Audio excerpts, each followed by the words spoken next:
Good morning, Galaxians, and welcome to another live edition of the Galaxy CDs Rocks and Flips Reseller Talk podcast. My name is Ryan, and I am going to be your host today. If you've been following along for a little bit of time, you probably saw this one coming. We are going to talk about my 7-month experiment over on Whatnot. And to be fair, calling it a failure might be too strong of a term. For what I set out to accomplish, it probably actually achieved its goals. But I think any objective look at the numbers that I've done over there, which we are going to dive into in this episode, would indicate that this has not been necessarily a super productive use of my time. So that's what we're going to talk about today. Before we get totally stuck into that, let me say some good mornings here in the chat. Michelle, thank you for stopping by. Media Picker, good morning. Just got on camera for a work meeting. Did sell a $70 CD this morning, though. Nice. Well done. I saw you had a really big haul last week. Mel, good morning. Lord Jake Ryan, thank you for coming out. Big Dre, good morning. Mary McQueen, thank you as well for coming out. So let's just start with the premise that this is not to be disparaging to Whatnot. Whatnot obviously is a very successful platform. There are sellers over there that are just killing it. So this is not a referendum on whether or not Whatnot can be a good platform. It is, however, a discussion maybe about whether and how it fits with different business models. So I've watched a lot of Whatnot shows, and obviously I've done a lot of Whatnot shows. And the thing that I keep coming across, and I've seen this from sellers on YouTube talking about Whatnot as well, is that it is very much kind of fast nickel versus slow dime. You can turn inventory very, very quickly and generate cash flow and sales. And that is kind of the definition of success on Whatnot. But you are going to sell those items for probably less than you would expect to sell them for on other platforms. And in some cases, significantly less than you might sell them for on other platforms. And that it may be a perfectly valid business model to do large volumes of items at lower average selling prices and turn through them more quickly and move through that inventory. That is absolutely valid. I'm not here as well to knock that business model. It totally works. It is not, however, my business model. I've got a lot of inventory, but I don't have like unlimited inventory that I would be willing to just kind of need to move with the quickness and sacrifice some margin. And that to me appears to be the catch-22 with Whatnot. You can sell things very, very quickly and very successfully, and that is the definition of success on Whatnot. But it's going to come at the expense of your overall business, potentially in terms of your profit potential. And that was just a bridge that I was never able to cross. Hence my numbers being what they were. Now, again, to be fair, when I went into Whatnot, I already knew that to be the case. So I made the business decision that I was not going to take higher value items over there. On the few occasions that I did, I sold them. I made a little bit of money, but probably the best example was I had a book that was had sold comps on eBay consistently for in the $40 range. I took it to a Whatnot show and sold it for $20. So about half of what its value had been if I had just sat on it for a while on eBay. And that ultimately is why I have decided that Whatnot just may not be the platform for me. I'm not totally willing to give it up, but I certainly have to reevaluate what it is I'm doing over there and how to make my Whatnot sales successful, but do so without doing so at the expense of the rest of my business, without sacrificing gross margin, net margin, and the success and the sales that I could get on the other platforms. So still kind of navigating that. I am currently on hiatus over there until I kind of sort out what it is I want to do, what I'm willing to sacrifice in terms of margin to be successful over there, if anything, and what types of books or whatever I want to take there.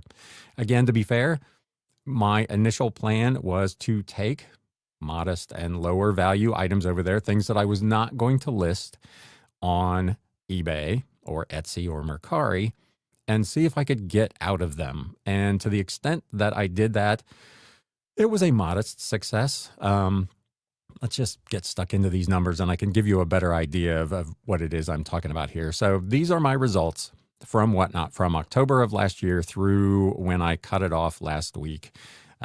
In the beginning of May, I created 1,309 total listings that I presented at shows over on Whatnot that included a total of 1,387 items. So there were several listings, particularly later in my experience there, that were multi-quantity listings, 2 books, 3 books, whatever, to try to generate a little bit more value for the potential buyer in the hopes of closing some more sales.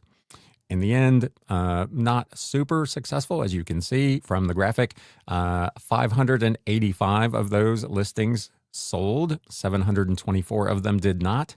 That accounted for 618 books that sold and 1,387 that did not. So less than half of the items that I took over there, I actually was able to sell.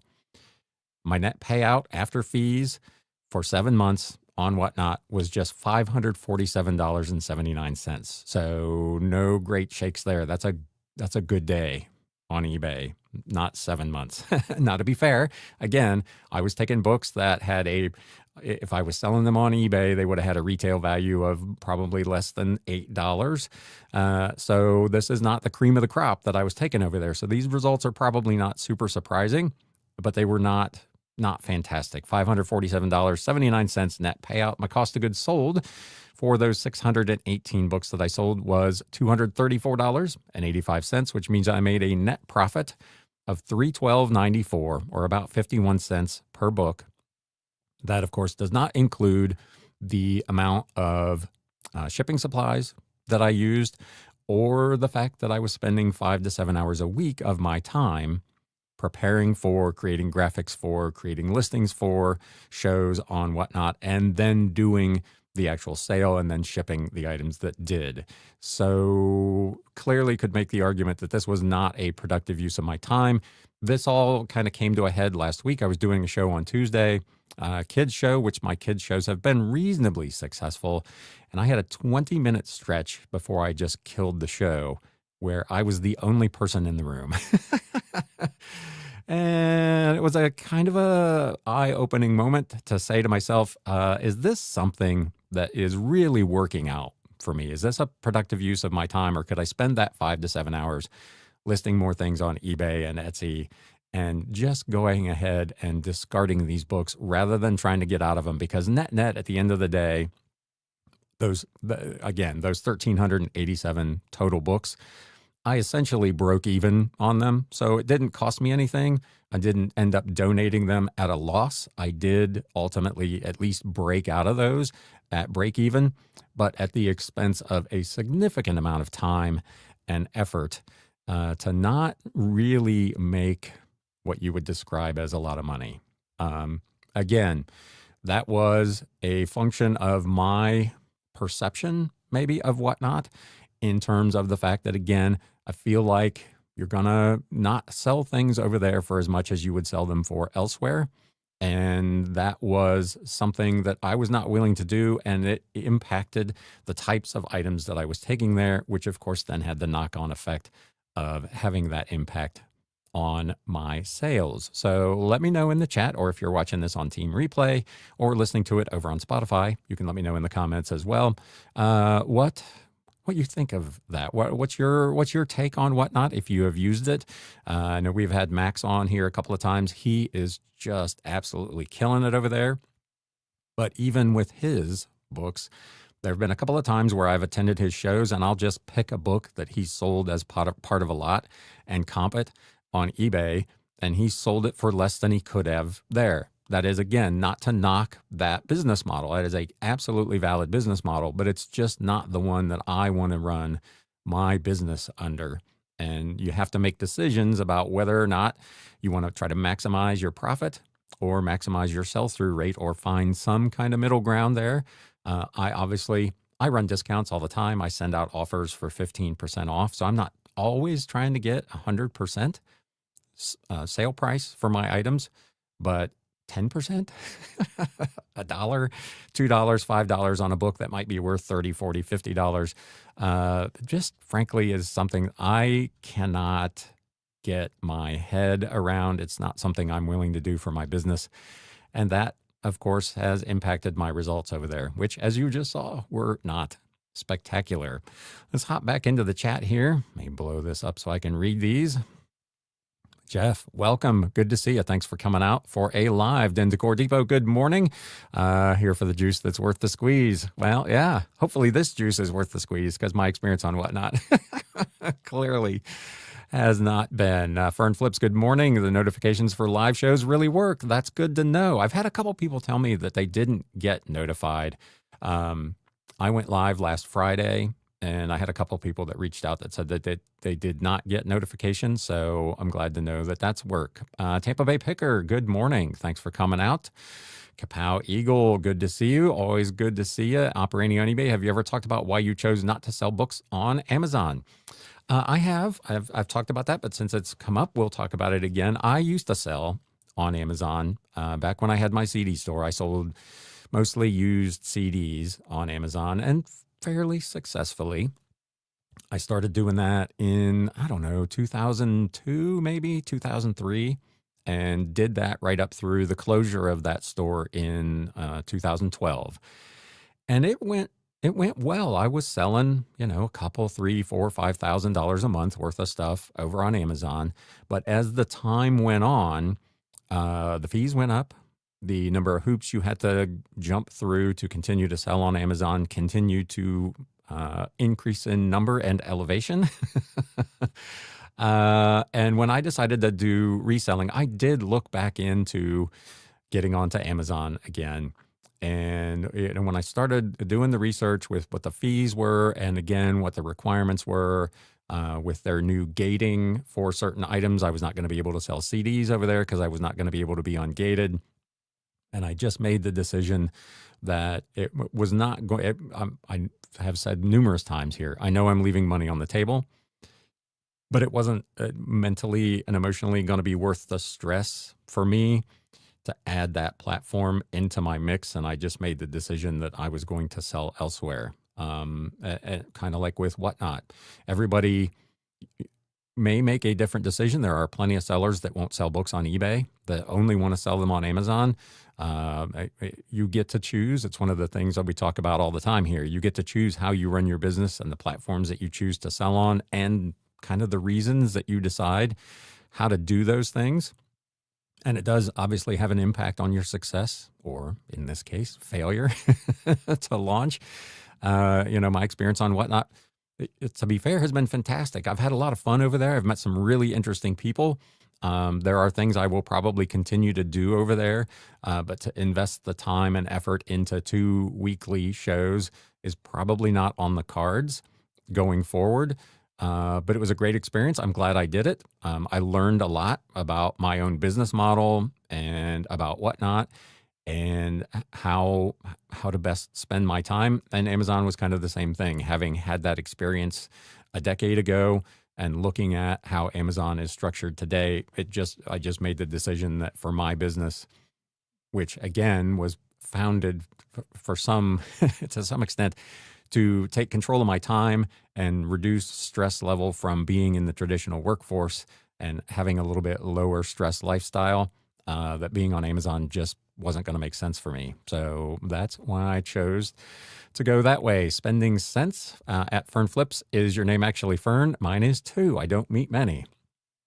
I'll be curious to see what the answer is to that. Hang on here while I increase my screen size once again so I can read these. I really need to go to the eye doctor. Den Decor Depot says, your assessment is what I thought the end result for Whatnot would be, given where I'm at with my business model. And as I said, to be fair, there are people out there that are just doing gangbusters business and are willing to make that trade-off to sell more volume at a lower dollar amount than they would do elsewhere, but be able to do it more quickly. And that's totally valid. Same thing with skipping Amazon. Same thing with selling media and focusing on maybe lower ticket items. in bigger quantities as opposed to selling fewer but higher ticket items. All of these things are decisions that you make every day in your business. And this was something that I wanted to try. I had maybe some preconceived notions, which were supported by my experience, but from having watched other sellers and talked to some other sellers. One of the estate companies that I deal with, they do some reselling on eBay and whatnot, and their experience has been very similar to mine, that whatnot is very difficult to justify the amount of effort and expense for what they were trying to do versus the money that they were able to get out of it on the items that they were taking over there. So Chuck Witt, good morning. Good to see you. Den Decor Depot, meaning for me, should have gone into whatnot myself. Yeah, it absolutely can work for a lot of people. And again, as I said, it's not something I'm writing off, but I definitely need to reevaluate, because taking 20, 30 modest value books over there and selling them for a buck or two a piece is just not a productive enough use of my time to warrant continuing that effort. Fern flips to spending cents. My nickname is Fern. Birth name is Jennifer. Nice to meet you and welcome. A lot of new names here today, so thank you for coming out. Operating on eBay says 5 to 7 hours per week is the key component. What is our time worth? Yes. And I don't know if I had doubled that, could I justify that? I don't know where that break point is, but obviously net profit of $300 over 7 months was not kind of the number I was looking for. Big Dre says, I think the more sellers on whatnot, the harder it will be to get views, because there will be prime time hours when the most people are watching. So it will be very competitive during those hours. Yep. And you'll see that you can go in at virtually any time, day or night, and look at a category. I, of course, was looking at books, and you can get a list, and a grid of all the shows of people that are selling books. And there'll be 1 or 2 shows that have 25, 35, 45, 50 people in the show. And then there will be some that have the seller, or 2 people, or 3 people. And it is very, very hard to compete. If you've got, 2 or 3 or 4 people in your show, and you have taken, again, to use my business as an example and why I chose not to do it, you take some pretty decent value stuff there. You have 2 choices. You do the $1 or $2 start and take your chances on selling a $40 or $50 book for a couple of bucks because there's only the one person in there, or you price it higher. You start it at 10 or 15 or 20, whatever the number is, and maybe you sell it for that, but it's still less than it's probably worth, or you don't sell it at all because nobody bids because the price is too high. So it's a very fine path to try to define and walk. Some people are doing it very successfully. I clearly was not one of them. But as I say all the time, a failure is only a failure if you don't learn something from it. And this has been, for me, a very valuable experience. If nothing else, I learned a lot of technical stuff on how to set up, OBS and, make improvements to my operation of my Stream Deck. And so I learned some technical skills in addition to learning some things about myself and my business and about whatnot and reselling in general. So to say it was a failure, again, is probably a bit of a stretch. Just from the financial standpoint, it clearly was not. Cameron D, good morning. There's a criteria for success on whatnot that I don't think sellers who carry higher value items are able or are willing to fulfill. It's definitely not worth the time or low profit margins for me. Yep. And again, that was my experience. It is a trade-off. Welcome again. Notifications have tons of 80s, 90s diet books, mass back. I think mass market paperback, I assume. I paid less than 1 cent. What would be your method to decide to do whatnot? I'm happy to get $1 for the bundle. Yeah, and again, I tried that. I did a cookbook sale. What was it? 2 weeks ago, and I had 2, 3, 4 cookbooks in a lot, starting at $1 or $2. Some of them were kind of the grocery store, little booklets, and some of them were big. Like I had one lot that was probably $60 worth of books when they were new at retail value, starting at $2. and didn't get a bite, didn't sell them. So I don't I don't know what the answer is there. Clearly, I never cracked that nut. Um, it feels like from watching other sellers that building lots is probably the way to go. If you watch again, Max Common Ground Finds, if you watch his shows, he does a lot of 2, 3, 4, 5 books in a lot, with maybe one higher value book in that lot, and then some stuff he's just trying to move, and he'll sell that as a bunch. He'll start it very low, and again, he's got good attendance at his shows, and he's got regular buyers, and they'll want that one book, and they'll bid it kind of to what the fair value of that item is, and then the rest of them just go along with it. So maybe making sure you've got in a bundle one really desirable and higher value book in there, again, to attract interest and traffic and to drive the auction price of that particular lot up. That's what I tried with that cookbook deal. And it just didn't work for me because I didn't get enough people into the show where bidding actually starts to kind of pop off a little bit. Big Dre says the time of day when fewer people are watching will always be dead, I think. And I talked about that, I don't know if it was last week or 2 weeks ago. I mean, I can hop on Whatnot when I get up at like 5:30 or 6 o'clock in the morning, and there are shows going on with people in them with pretty decent crowds. So, obviously there are more people available kind of in that prime time window from maybe 5 p.m. to 10 p.m. But there are people on there 24 hours a day, seemingly 7 days a week. It's really interesting. Again, how different people and different business models are able to be successful over there and or not, depending on what they're trying to do. Fern Flip says, thank you for sharing your experience. I've gone back and forth so much about whether I should do Whatnot, and now I'm much less indecisive about it. And hopefully I'm not trying to talk anybody out of doing it. I think it's just, we need to be like clear-minded about what that site is really good at doing. And again, it appears to me that it is good for moving larger quantities of merchandise at lower average selling prices than you might get elsewhere. If you've got tons of inventory or access to tons of inventory and you just want to flip out of it and get some money and get on to the next thing, and you don't have room to store long term or longish term 11,000 or 12,000 items like I do, then Whatnot is obviously a really viable option. You can move things very quickly. Go into a live show, again, assuming you've got merchandise that people want, and sell it immediately rather than waiting a week, 2 weeks, 3 weeks, 3 months, a year on eBay for that thing to sell.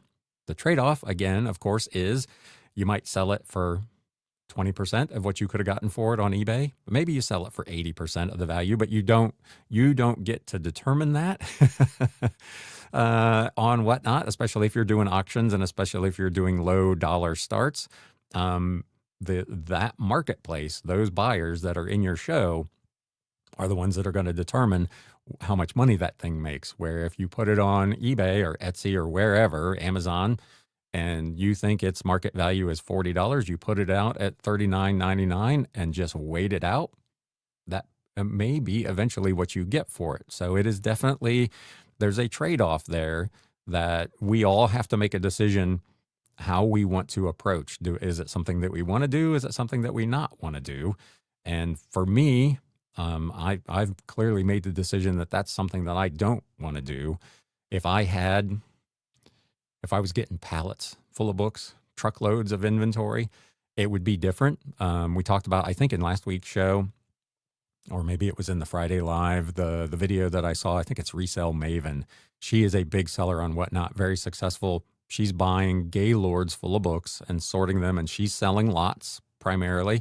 And she's very transparent on her YouTube channel about the amount of time and effort she's spending to sort through these big Gaylords full of books, 4,500 pounds of books, to find the ones that make sense to take to Whatnot, the ones that make sense to bundle together to, present a good value. She is making very good money over there. But again, that's a completely different business model than what I'm trying to do. She seems to be at least solely or primarily focused on being successful on Whatnot. And this was an experiment to add business to my existing business. My focus is still eBay. And doing that type of business model, doing it the way she was doing it, just would not work for me.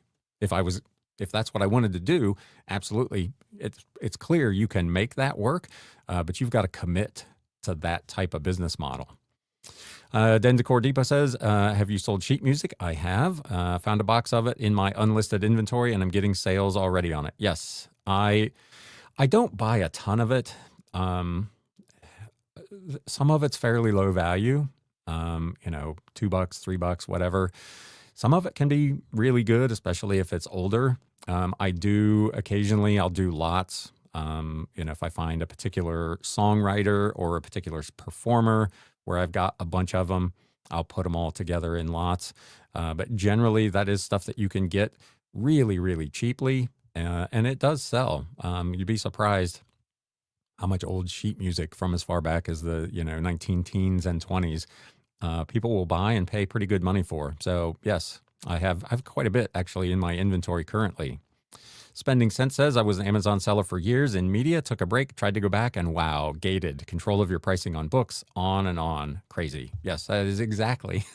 Thank you for confirming that I wasn't crazy when I went back. So part of my story was that I had my shop on Amazon and I was not thinking about reselling. And I got a notification from them in like 2017 or 2018 that because my seller account had not been active for 5 years, that they were going to delete it if I did not, renew it. And I elected to just let it go because this was not in my plan at the time. Fast forward to 2019, I decided I'm going to do reselling. I hop on Amazon to look at it, and the email that I used for my account, it's blocked. Once an account is closed, you can't reopen it under the same email address. So I had to create another email address to even sign up to get in, to look around to see what was going on, to even try to start an account. And that's when I found that previously ungated in CDs, sold them forever. Now you had to have an invoice from a distributor or a label for X number of items before they would ungate you in that category. And that's where I was, as I talked about a couple of weeks ago, that's where I was going to start because I had several hundred CDs sitting around here. And I'm like, I'm not going through all that just to be able to sell over there. So yeah, it is a very different experience from what mine was back in the aughts, as they say. Operating on eBay, we all appreciate shadowing your Whatnot experience and your transparency. I try to be transparent when things don't work. We're all too good about sharing on YouTube, or Instagram or wherever, TikTok. Our big successes in the real world, not everything is a win. I say it all the time. Not every day can be your best day. Not every platform is going to be your best platform. This was something I was willing to try. I've talked about it kind of over the months as it's gone on, and as it's gone on, I think people have gotten the impression that it was moving in this direction. And again, to be fair, there are some categories. If I got a big buy on some science fiction books again, I would absolutely go back to doing science fiction shows on Whatnot. That wasn't a category that was successful for me. Not huge money, but I was getting $2, $3, $4, $5 a book. I would take that to spend an hour there with the people that I had met in that community. I would be totally fine with that. But most of the other categories that I attempted to do over there, at least the stuff I was taking, was proving to not be desirable enough to make it work. So Kapow Eagle says, we sell sheet music on eBay and Etsy. Very slow sellers, but do sell for us. See, that's good to know. Thanks for sharing. Yeah, and again, these long tail media items, they can sell if you can be patient. It's a different business model. Not everybody would want to spend the time to list, 100 or 500 pieces of sheet music for probably an average of less than $10 a piece.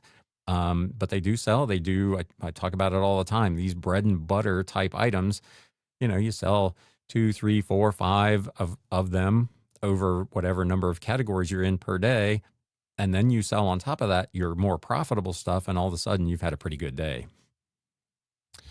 Jeff Zenik says, you were the one who first got me interested in Whatnot. I had big plans in my head, but ended up not selling there. The first 3 weeks, I spent $200 on ephemera to resell. And I've seen sellers talk about using Whatnot to source. And, the stuff I was taking over there would have been a perfect example of that if you could have made the shipping make sense, because I was offering it all for $1 start. You get three $10 cookbooks for $1 plus shipping. Can you make that math make sense as a seller? Maybe you can.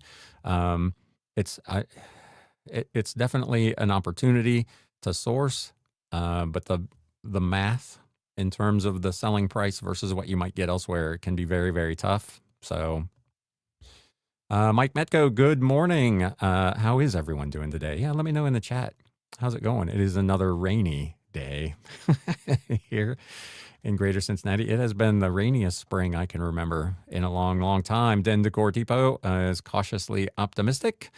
Mel Flips It says, I was waffling, but decided to try to practice the tech skills and live skills, and sales will be a bonus. Yeah, like I said, I learned a ton of stuff that I'm thinking about how I want to implement maybe into other pieces of my growing multimedia empire.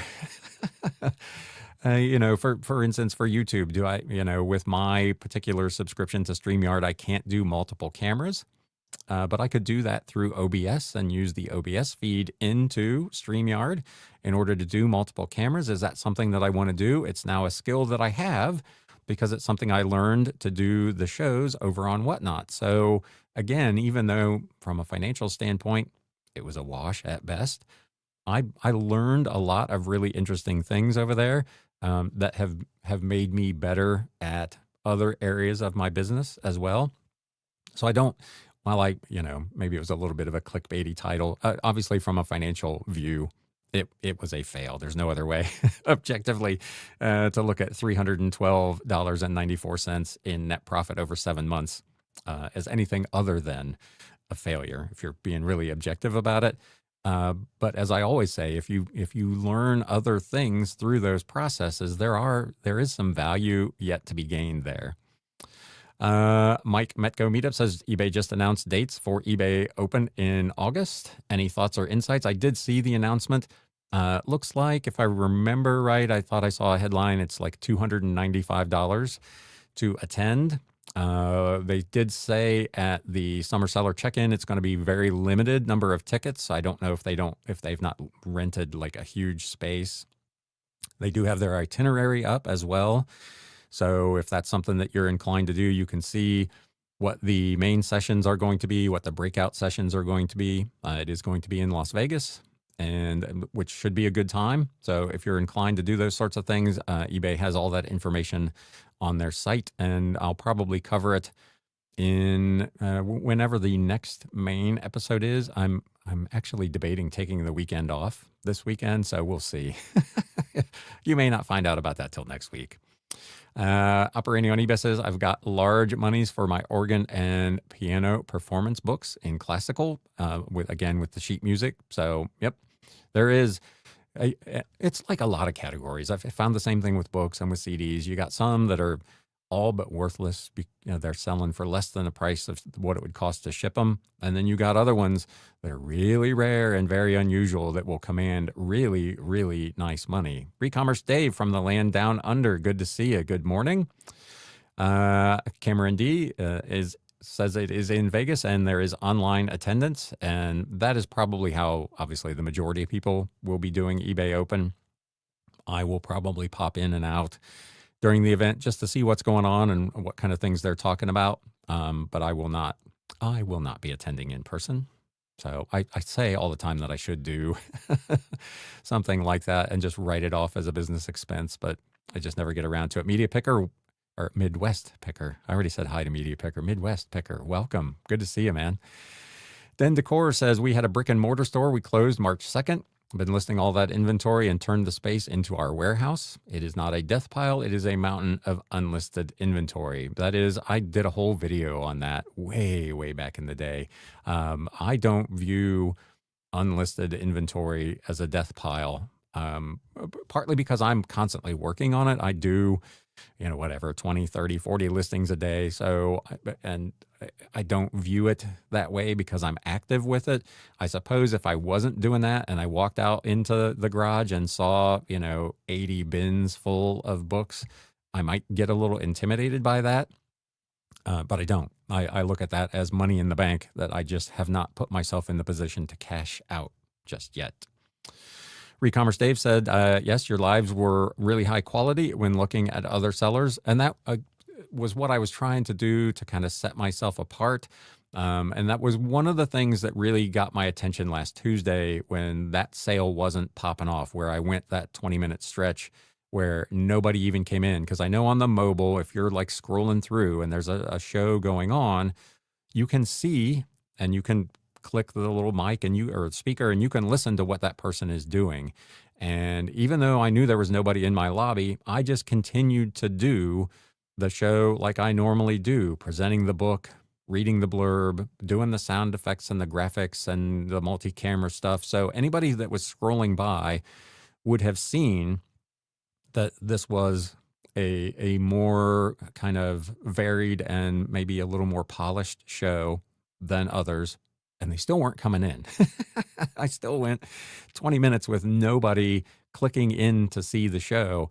And it's like, this is just not, I've spent 2 hours getting 25 odd listings put together, sorting through, 100 cookbooks to come up with 75 that I wanted to put in these listings, multi-quantity listings, calculated all the shipping, took all the pictures, created the graphic, created the little teaser video, all that time and effort to sit in that lobby by myself, going through the motions of a, 3-camera, fairly well-produced show. And everybody was in a show where there's the camera facing a wall of books and nobody saying or doing anything. I'm like, so I just, I can't continue mentally, if not financially, to put forth that level of effort to get that level of result. And again, full transparency, that's on me because I chose to do a much more kind of produced show with a lot more going on. I chose the books that I was taking there, which were obviously ones that people were not super interested in. So it's not the fault of the buyers. It's not the fault of the platform. It is a fault of the decisions that I made and how I was approaching it. And maybe approaching it differently will get me a different result if I choose to do that. But I clearly need to not do what I was doing over there because it just absolutely was not working, even though it was fun to do. Kapow Eagle says Amazon recently announced changes that might make it a little easier for seller by merchant. Anyone considering this opportunity? I think we talked about some of those changes on the Monday podcast. They're especially in regards to merchant fulfilled Prime opportunities where they are actually kind of constraining it a little bit, putting some more requirements on those sellers. So yeah, if you are a seller, not doing FBA, but doing FBM, let us know. I know it feels like, having talked to some sellers, that they have felt like for a while that Amazon has been trying to push everyone into FBA and out of FBM. Again, I don't sell over there, so let us know in the chat or in the comments if you're on Team Replay what your take is on that. But I've talked to several sellers who that is kind of their personal feeling, is that Amazon has not been, at least over the last couple of years, as committed to fulfilled by merchant sellers. Den Decor Deepa says full send into the volume game. eBay is catching up to us now, and we're up 30%. There you go, year over year. Listing, cross-listing, getting a Shopify store up to speed. All it takes is time. And that is our primary currency as resellers. We've got, especially if you're full-time, we've got the time. And I talk about all the time, I spend 6-7 hours working.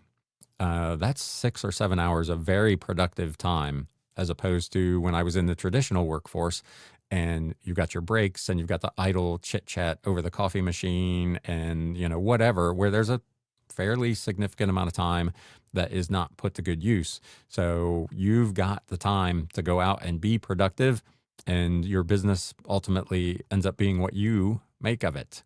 Midwest Picker says, I was recently approved to sell on Amazon as fulfilled by merchant. It wasn't easy, very strict on used items, and I am gated and unapproved for most new items. So there you go. That again, when I looked into it, that was my experience. It was very, very difficult to get set up. And it was just some hoops I wasn't trying to jump through. Fill us in. How's it going for you? How recently were you approved? Do you have any listings up? Have you been able to sell anything? Walk us through kind of what your results. I don't mean to put you on the spot. You don't have to. I'm always curious what people's experiences are. Pardon me while I take some H2O here. Chuck, Wait, do you think, Whit says, do you think eBay will eventually start up a whatnot type live format that has, I assume there's more to that, the much larger viewing audience than whatnot? They are currently doing live. I feel like it's kind of by invitation only, and it's not in every category. I've not attended any of the live shows. I occasionally get a notification from eBay that someone is doing a live show, so they are trying to go down that path. They have obviously a much bigger established user base, but I'm not 100% convinced that that user base is necessarily interested in doing live shopping. And I feel like the longer it takes eBay to get that rolled out more broadly, the more difficult it's going to become, because whatnot is really capturing a huge chunk of that live business. And I think eBay is going to be playing catch up. And despite the size of their buyer base, I'm not sure how successful it would be. We talk about all the time, younger demographic, the Gen Zs and the millennials and all that, they're shopping on newer sites. They're on Depop and they're on Poshmark and they're on whatnot. They view eBay kind of as the old dinosaur that their parents and grandparents shopped on. And eBay, to their credit, they're trying to overcome that with their influencer marketing and some of that other stuff. But that's the hurdle they're going to have to cross to be successful in the live selling game. And whatnot has already captured so much of that audience. It will be very interesting to see if eBay can sort it out and be successful with it. Big Dre says, I wonder if the more polished the show looks, the less likely people will stop by because they think the prices will be too high. I don't know, because my shows were all tagged with $1 starts. It was right in the title. When you're looking at the tile, the tags show up there and it shows $1 starts. So I don't know that would be the case. I suppose that's possible. I don't really know what the cause of that was, or maybe people just don't really, that's not their expectation on whatnot. They are more apt to just hop in to a show that looks like it's a guy sitting at his dining room table showing off some books. Or on the flip side, like the really high energy, like the sneaker sellers and the trading card sellers that are like super hyped up and, super fast paced. My shows were, to be fair, fairly slow paced. I spent some time with each book, showing it, reading the blurb, talking about it. If we had little anecdotes about the book or the author or, the era that it came out in. So it was much more kind of like these shows, a little more conversational, a little more slow paced. And maybe that just doesn't appeal to the younger demographic who is buying on whatnot. And that led to those kind of results. I don't know. That obviously could be part of it.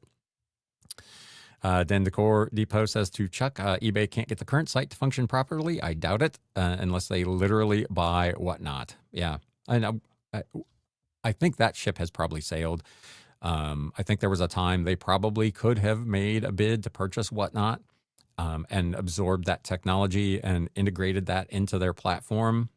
But whatnot has now gotten so big, I don't know that they would be able to. I don't know that whatnot would sell, number one, but I don't know that they could bite that much off, because whatnot is doing just massive amounts of business. But yes, again, to be fair, it's something we talk about all the time.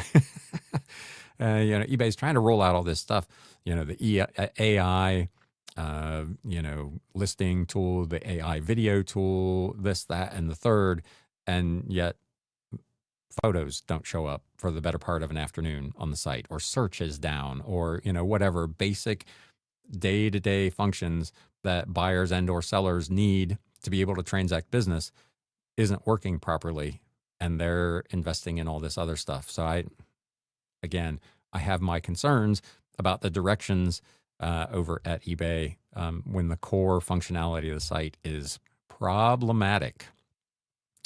Mel says, rolling on the floor laughing, hit that thumbs up and like reminder. Thank you. I'm always terrible with that. If you're getting something out of this, do me a favor and hit that thumbs up button. If you're new here and you're not currently a subscriber, consider doing that as well. Generally speaking, there are at least 2 shows a week. The main podcast, which is on Mondays, where I cover all the reselling news and generally the things that I've sold in my shops over the preceding week. Wednesday mornings, we try to get together at 11 a.m. Eastern live, and then I am doing some random shows on Friday where we just get together for a little bit while I pack and ship some orders. Last week we did it at 8 a.m. Eastern. This week I think we'll probably do it at 1 p.m. Eastern to try to capture some different folks. So we will be doing that. Just a little live get together. I'll pack some orders up and we'll just talk more reselling. Joanna, welcome. This is why the Whatnot model doesn't work on Poshmark when their minimum fee is $2.95. Oh, and hi, I'm able to join today, which is rare. I appreciate it. Thank you for coming out. And yeah, as is the case with, again, like we just talked about with Amazon and others, different models will work for different sellers and for different buyers. Not every buyer is going to want to do live shopping. Not every seller wants to be in front of a camera or go through, like what Mel was talking about, learning whatever the technical intricacies are to participate on that platform. So the beauty of it is there's dozens of platforms that you can sell on that fit whatever it is you're trying to do and that will help you be successful. And not everyone is going to work for every person on either side of that equation, buyers or sellers. Midwest Picker says, I put up 2 different items on Amazon a month ago. My items are the only ones on Amazon, 0 sales. Yeah. I talk about all the time, kind of the long tail items. Sometimes it's a wait to get those sold, even if you've got the only one, because there may only be one buyer a year looking for that one item. It's why I don't mind having 11,000 plus listings, because if I've got the only one at the time that buyer decides, hey, I want this old art book, I'm going to be the one to sell it. I just got to write it out and be patient. Are your items that you have listed, are they like replenishable type items, or are these like one-off, like vintage type things? Sorry, I should just send you a link to get on the chat, get on the video, and we'll have this. Midwest Pecker says, I tried eBay Live as a buyer. It was a mess. No moderations. Don't answer questions. The comments scroll by super fast. It was a disaster. So there you go. Like I said, I've not gone to one. I know the chat can be really hard to keep up with. If a show, even on YouTube, grows beyond 100 or 150 people in the room, and even half of them are active in the chat, it can be really difficult to keep up with. Even with my shows that I was doing on Whatnot, which rarely had more than 15 people at a time in them, there would be times I would miss stuff in the chat because it pops so quickly. And again, you as the seller are the one that's supposed to be moderating that content and so on. It gets to be a real challenge. And you've done a ton of YouTube lives as well, so you know how quickly that can get you. Lord Jake Ryan says, maybe try having a few monsters or extra coffee and then do and see how it goes. Yeah, I don't sleep as it is. I would be a basket case. Pixel Tail joining late, but good morning. Thank you for coming out.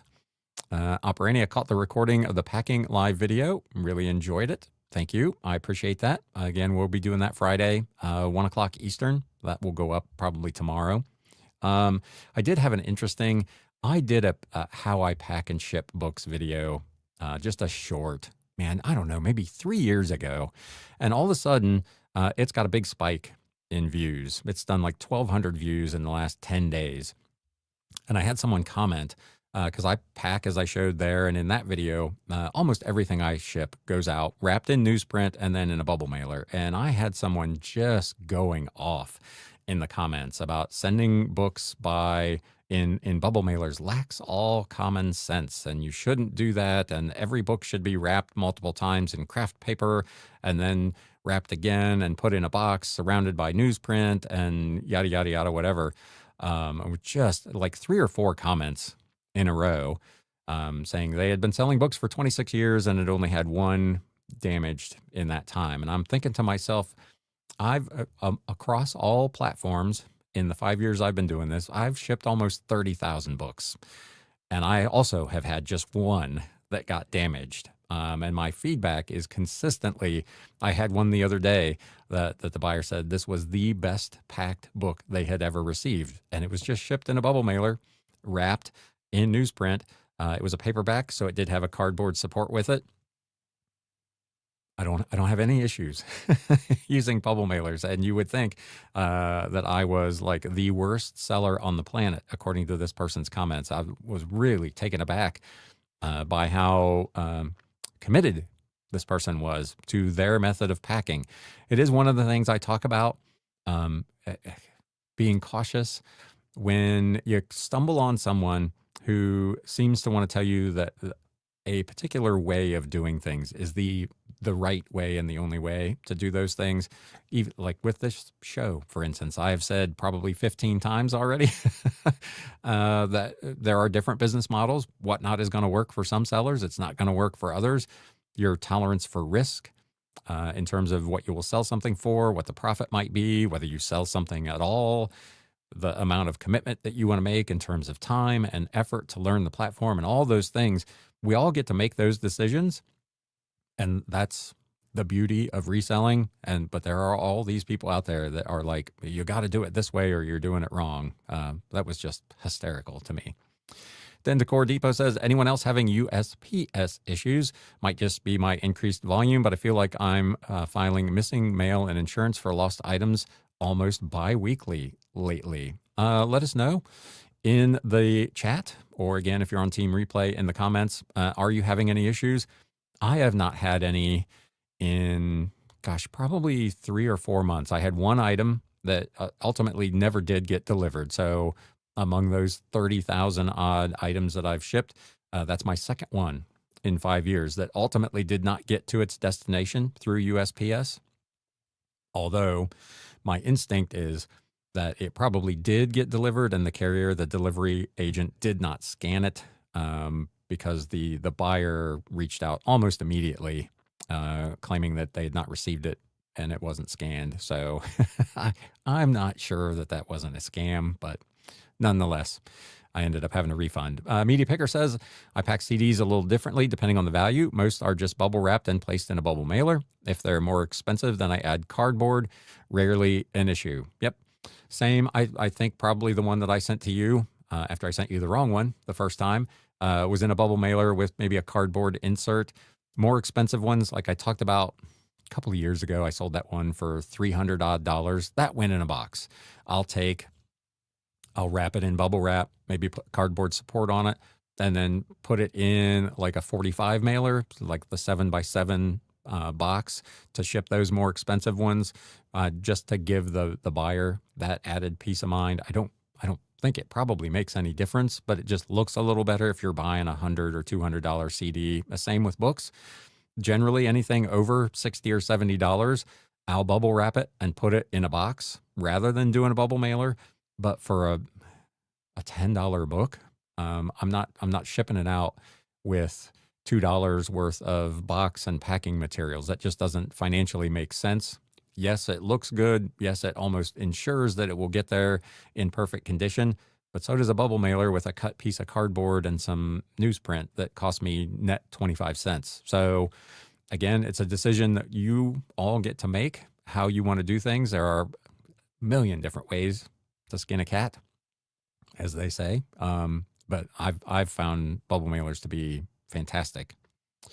Fern Flip says, based on my experience as a book buyer, packing books in a bubble mailer is above and beyond. I buy a lot of books on eBay and most come in a poly mailer. And that was the other thought that went through my head. The last time I bought a book from Amazon, it was just thrown in a poly mailer with no protection whatsoever. So obviously they feel that's fine, and they're the biggest bookseller in the world.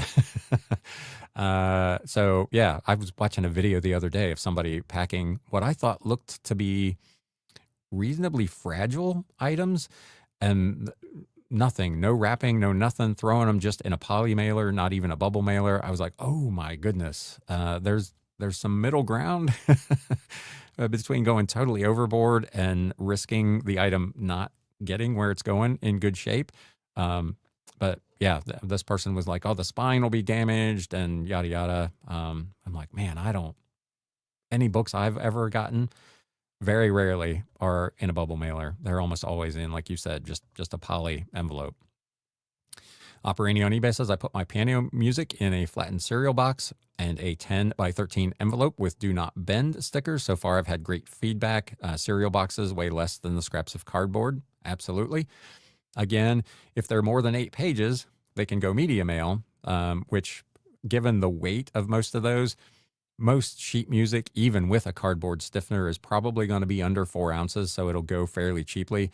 I kind of do the same thing. I'll wrap it in that newsprint. I'll put a cardboard stiffener in, and then it too goes in a bubble mailer. I'll generally write "do not bend" on the outside of it and ship it off. I've never had feedback that one was damaged. So same experience.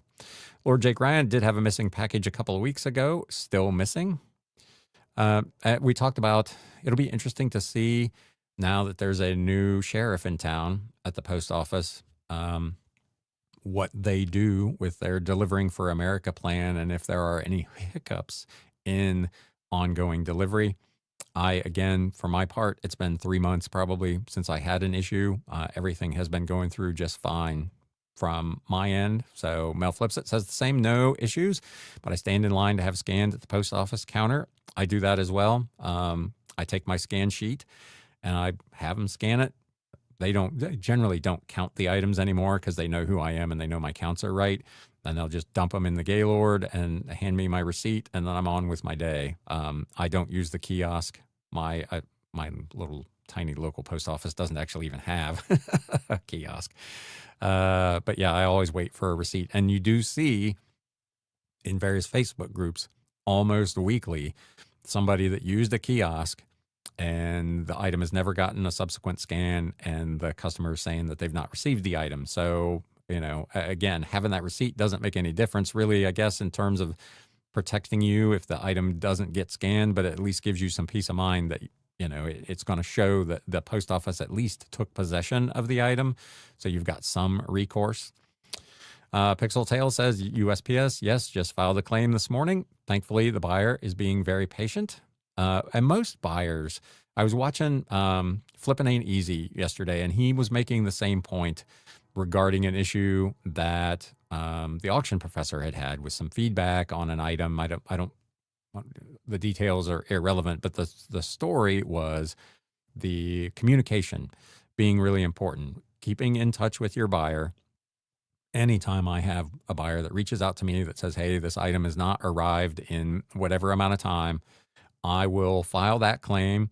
I will actually copy and paste the information from the email I get from the post office that has the claim number, and I'll send that to them in a message and say, I've filed a missing package claim. Here's the number. You won't be able to access it, but at least you've got proof that I'm trying to fix this. I'll explain that, generally speaking, probably 99.9% of the times, just filing that missing package claim is all it takes to get that item moving. Usually within a week, the item is moving and or delivered, and the case gets closed. So, but that communication, proactively letting the customer know that you're on it, going back in a week if there's no update, and just letting them know, hey, I'm still looking at this.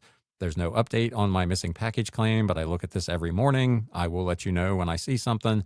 They will appreciate that. And most of the time, they will be super patient. The one I had from a couple of months ago, this person was not patient, which kind of contributes to me thinking maybe they were trying to scam me.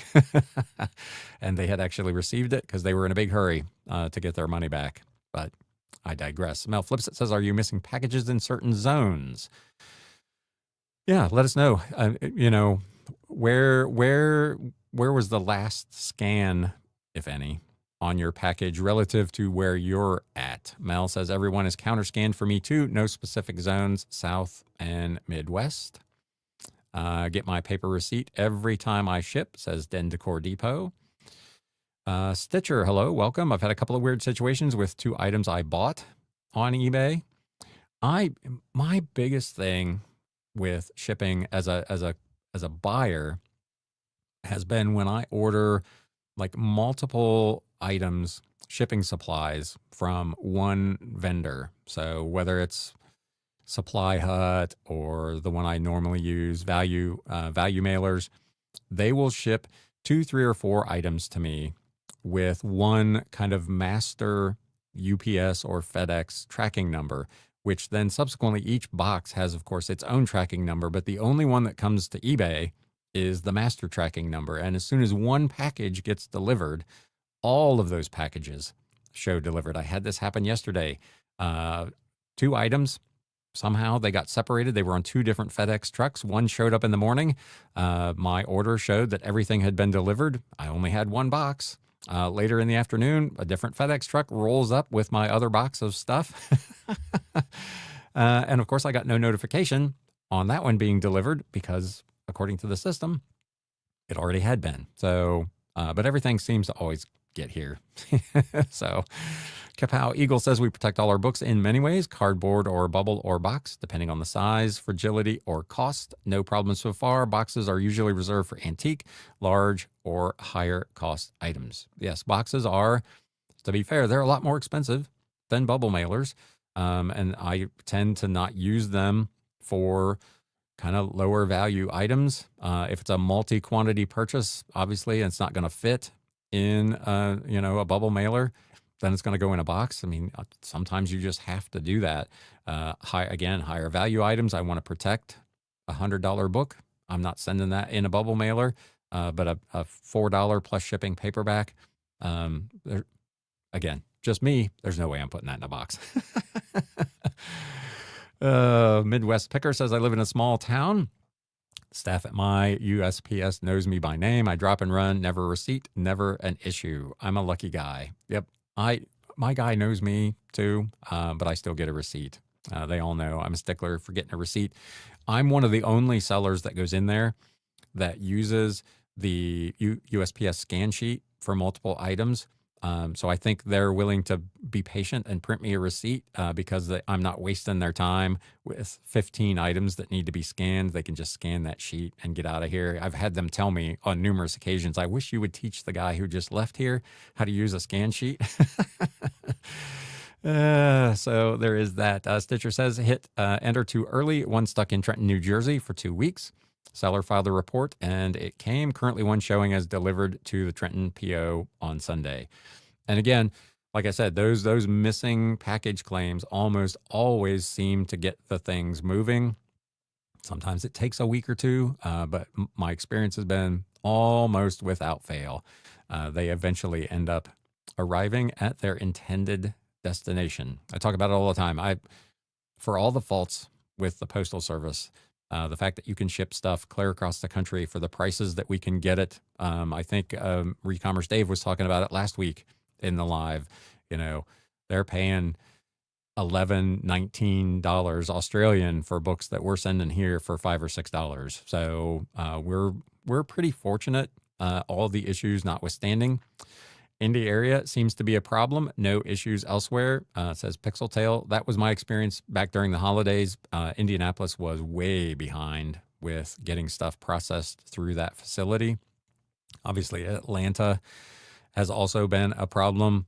Big facility consolidation in Atlanta that led to a lot of issues down there, and that has been an ongoing situation. Jeff Zenik says, almost all the time I have the clerks at the PO scan my packages, time my post office visits to the slowest time. I'm usually there, pretty early in the morning, 9:30, kind of before the rush that comes a little bit later. Media Picker says, I drop packages off on the counter and leave unless I have an expensive CD going out. Lord Jake Ryan says, have you seen the earnings tab on orders in Etsy? What do you think about it? I have not looked at it. I already do most of that accounting myself on a daily basis. So Um, in last week's live, I didn't have an Etsy sale, so I didn't show that, but I showed kind of what I do with the spreadsheet so that I can see what my actual net profit is on a particular sale. The more transparent they can be, the better. So I don't have any. I think it's a great move for them to do it. I have not personally looked at it yet, so I can't say whether it would be useful or not. For a lot of people who are not keeping that close of account of their transactions, it probably would be very helpful. Playroom says no scan sheet is the worst part of Poshmark. I don't understand why a platform would not offer that. I mean, even Whatnot, which is obviously a newer platform, has scan sheet availability. I don't understand why Poshmark would not. Michelle Schenk, USPS hub is in Kansas City. Packages get stuck there. Currently have 5 sent out on Monday and still have 2 in KC. Yep. And I will see, if I drop off 15 packages on a day, maybe the next day, 13 of them have been received at the Cincinnati hub, leaving my town here of Hamilton, and there's 2 that are still kind of floating around in the ether. But usually by the next day, those are caught up. So I don't currently have anything that's more than a day behind being scanned. Although that being said, I have, as I've talked about before, I've had stuff that literally got the scan sheet acceptance scan and then did not get another scan until it arrived at the doorstep of the buyer in California. No in-between scans at any of the regional facilities. As far as you knew, I had never even dropped the package off, and it got all the way to its destination and got scanned. So who knows?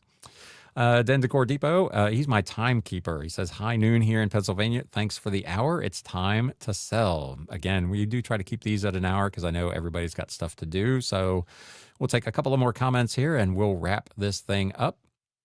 James Steiner, if I said that right. Poshmark seems so clueless about who their sellers really are. No scan sheet, the list relist nonsense. Come on. Yeah, they are. To be fair, most of these platforms, I don't want to be super negative. They only care about sellers in aggregate. They don't really, whether I sell anything today on eBay or not, in the scheme of things, doesn't matter to eBay. If I have a bad experience with a buyer, that doesn't matter to eBay. They're concerned about their broader metrics. Did they sell X number of items in total, generate X amount of revenue in total? Any one of us and our individual daily dramas, they just frankly are not that interested in. And that's what leads to stuff like this, where a site should implement what is a fairly basic and routine function. It's provided by the Postal Service. It's not like they have to create something on their own to do this. They just have to integrate what I assume is an API from the Postal Service to allow multiple shipments on the same day, on the same platform, to be grouped together and put on a scan sheet. And yet, here we are, and they do not do it. I don't ship with Mercari labels. If you're a Mercari seller, does Mercari allow for scan sheets if you use their labels? I don't know. Playroom says, missed you reading my comment because I was in the post annoying them with all my non-scan sheet packages. Yeah, there you go.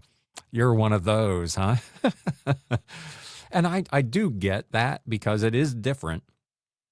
When I get my scan from my scan sheet, it says on the tracking that UPS has accepted the item, but the actual physical scan does not happen until later. And that's the scan that you would get on an individual item. So there is a bit of a differentiator. eBay counts that bulk scan in terms of like determining your metrics and that for your performance. But it technically, it doesn't show in tracking the same way that individual item scan is. So for those of us who are really, really nervous about how the post office is handling our items, getting those individual scans absolutely makes sense. But Cameron D says, to be fair, my favorite platform is the one with my last sale. That is very true. I'm always partial to the ones that are doing the most sales for me. Although today we sit here at noon and I have one sale all day on eBay and nothing anywhere else. So hopefully, like with Brandon Media Picker talking about the sales being slow on a site, hopefully that triggers some activity. I've even sent out offers this morning and the whole nine. Nothing.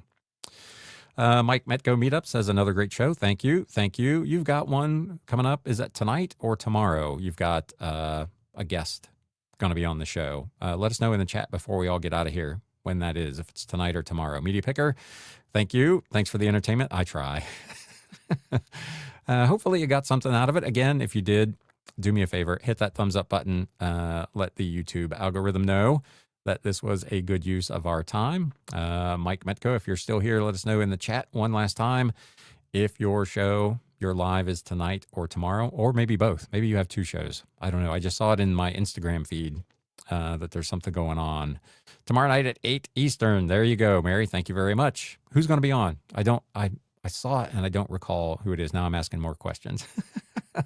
I'm terrible. I said we were leaving, and here we are continuing. But yeah, I know you've got somebody on live tomorrow night. So if you're not subscribed over there, go check them out. They do really nice work promoting meetups. I'm sure they're going to be talking about eBay Open coming up as well. So good times.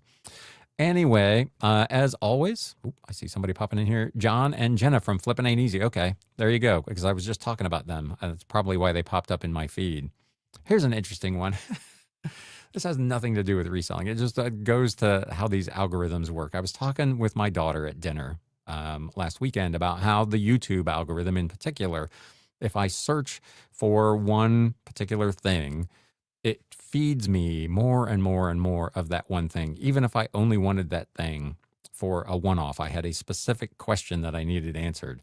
So the other day, I'm still a huge music fan. I was looking for a band. I wanted to watch a video from a band called Descartes a Cant. And it is a riff on two of the kind of historic philosophers, Descartes and Kant. And I searched for the band name, and now my feed is full of videos about these two philosophers. I'm like, I'm not interested in that. I mean, I'm sure it's a very interesting topic, but I just wanted to watch a video of a band who took their name from those two people. And now my feed is full of videos that I have no desire whatsoever to watch. So there you go. We'll close on that. Thank you, as always, for spending a little bit of time here. We will be back on Friday at 1 p.m. Eastern to pack. Hopefully, we'll pack some orders, but we'll talk more reselling. Until next time, it's time to sell. Thanks, guys.